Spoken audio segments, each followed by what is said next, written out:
بسم اللہ الرحمن الرحیم. گلہری از تحریم مرشد. باب اول. خزاں. خزاں کی ہوائیں دھیرے سے چل رہی ہیں. سر پر سیاہ آسمان ہے. سرخ، نارنجی اور پیلے شوخ رنگوں کے پتوں سے زمین مزین ہے. ہوا میں سرسراہٹ اپنے ہی راگ میں محو ہے. خزاں کی خوشبو پیڑوں کی شاخوں سے لپٹ چکی ہے. یہ سبزہ زار پر اپنے قدم جما رہی ہے. خزاں آہستہ سے اپنا انسنا گیت سنا رہی ہے. سرمئی آسمان سے خزاں کا پتا لہرتے ہوئے زمین کی جانب جانے لگا. سورج اور خزاں کی سازش سے بہار اپنے آخری دم لے رہی تھی. شہد کی مکھیوں کا محال شہد سے لبریز تھا. ٹورانٹو، کینیڈا میں خزاں کی رت چھائی ہوئی تھی. ایک گلہری تیزی سے درخت میں ہوئی سوراخ سے باہر نکل آئی. اس کے بھاگنے سے خزاں کے پتے سرسرانے لگے. وہ گلہری دوڑتے ہوئے ایک گڑھ کی کھڑکی پر آئی. اس کھڑکی میں ایک دراز قد لڑکی کھڑی تھی.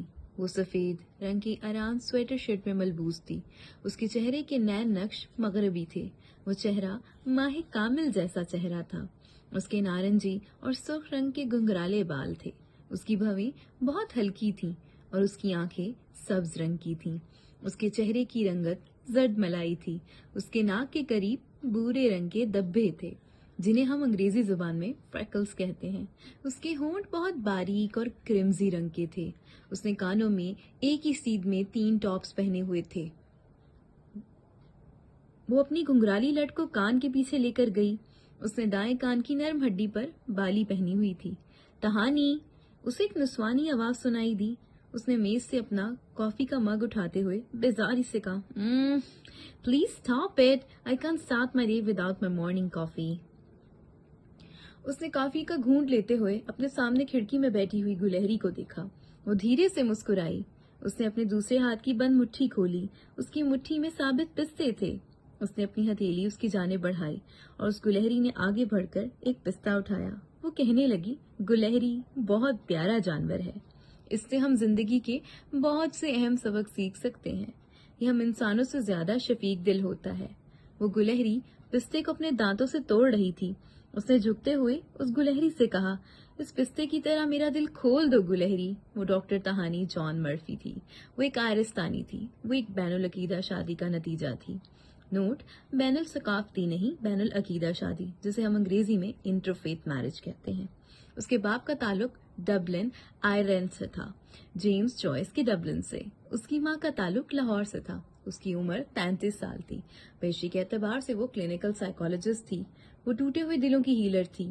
وہ زخمی روحوں کی ہیلر تھی. وہ ٹوٹی ہوئی امیدوں اور خوابوں کی ہیلر تھی. وہ پرانے خیالات کی ملکہ تھی. وہ پرانے گیت سنا کرتی تھی. وہ بلیک اینڈ وائٹ پرانی فلمیں دیکھا کرتی تھی. اسے پرانی کتابوں کی خوشبو بہت پسند تھی. وہ شہر کی نہیں، دیہات کی خواہش کیا کرتی تھی. وہ قلعوں کو نہیں، قصبوں کو دیکھنے کا شوق رکھتی تھی.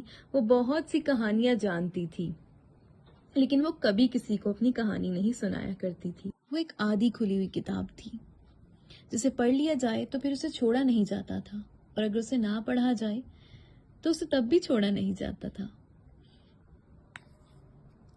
وہ ہر اتوار کو اپنے بھائی سے ملنے آیا کرتی تھی. اس کے خاندان میں اس کا ایک بھائی اور اس کی بیوی تھی. اس کا خاندان ایک ناکام خاندان تھا.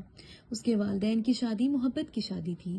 وہ محبت جو صرف شادی سے پہلے تک محبت رہی، اور شادی کے بعد وہ محبت ان 2 مذاہب سے تعلق رکھنے والے لوگوں پر عذاب بن کر ٹوٹی. اس کا باپ ایک اچھا انسان تھا، لیکن وہ ایک شرابی تھا. شراب کے نشے میں وہ اکثر اسے اور اس کی ماں کو بہت مارا کرتا تھا. ایک دن تو اس نے اس کو اتنا مارا کہ قریب تھا کہ وہ مر جاتی، مگر اس کی ماں ان کے درمیان آ گئی. اس نے اپنی بیٹی کا دفاع کرنے کی کوشش کی. اس نے اپنے شوہر کو قتل کر دیا. آج اس کا باپ قبر میں تھا اور اس کی ماں اپنے ہی شوہر کے قتل کے جرم میں آئرستان کی جیل میں. گزشتہ شب وہ اپنی دوست کی سگیٹ پر گئی تھی اور ساری رات اپنی دوستوں کے ساتھ گزارنے کے بعد وہ اپنے بھائی سے ملنے آئی تھی. کینیڈا میں شادی سے پہلے دلہن اپنی سہیلیوں کے ساتھ جو پارٹی کرتی ہے اسے سگیٹ کہتے ہیں. آئرستانیوں کی ایک روایت ہے، جب بھی ان کے گھر کوئی مہمان آتا ہے وہ فوراً اسے چائے پیش کرتے ہیں.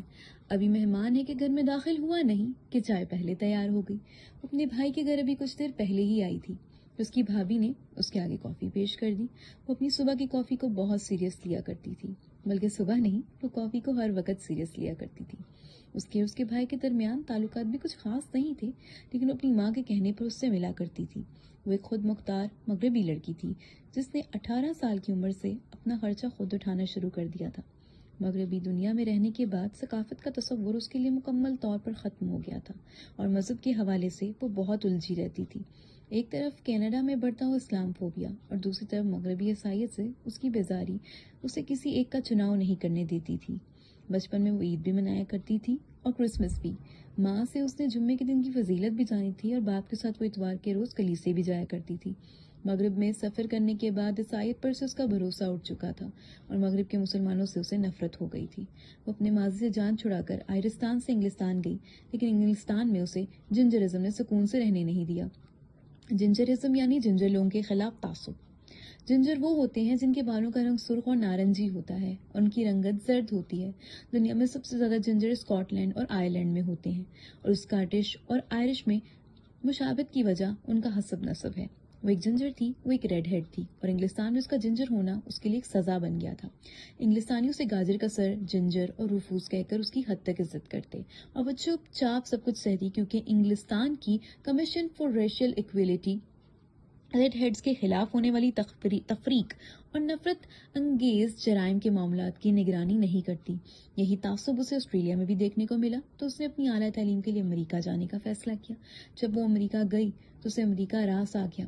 وہ امریکہ میں خوش تھی اور امریکہ میں اس کے آئرستانی دوست بھی تھے۔ امریکہ میں آئرلینڈ سے زیادہ آئرستانی رہتے ہیں۔ اس کی وجہ 1845 میں آئرلینڈ میں آنے والا قحط تھا، جس کا ذکر تاریخ میں آئرش پوریرو فیمن کے نام سے ہوتا ہے۔ اس قحط کی وجہ سے آئرستانیوں کی اکثریت آئرستان چھوڑ کر مغرب کے دوسرے ممالک ہجرت کر گئی تھی اور اس قحط سے آئرستان کی آبادی میں کمی ہو گئی تھی۔ امریکہ میں اس کی زندگی اچھی بلی گزر رہی تھی، مگر پھر 2016 کے الیکشن کے بعد اس نے اپنے بھائی کے ساتھ کینیڈا ہجرت کر لی اور پھر کینیڈا آنے کے بعد اسے یہ احساس ہوا کہ وہ امریکہ میں ہی ٹھیک تھی۔ کینیڈا کے لوگ بہت خشک اور سرد مزاج تھے۔ کہتے ہیں کینیڈا میں خزاں کا موسم بہت خوبصورت ہوتا ہے، لیکن اس کا ماننا تھا کہ کینیڈا کا ہر موسم خزاں کے جیسا ہے۔ وہ ہر روز ایک اچھی مسلمان بننے کی کوشش کیا کرتی تھی، لیکن وہ ہر روز ناکام ہو جاتی تھی۔ اس کا بھائی عیسائی تھا اور اس کے درمیان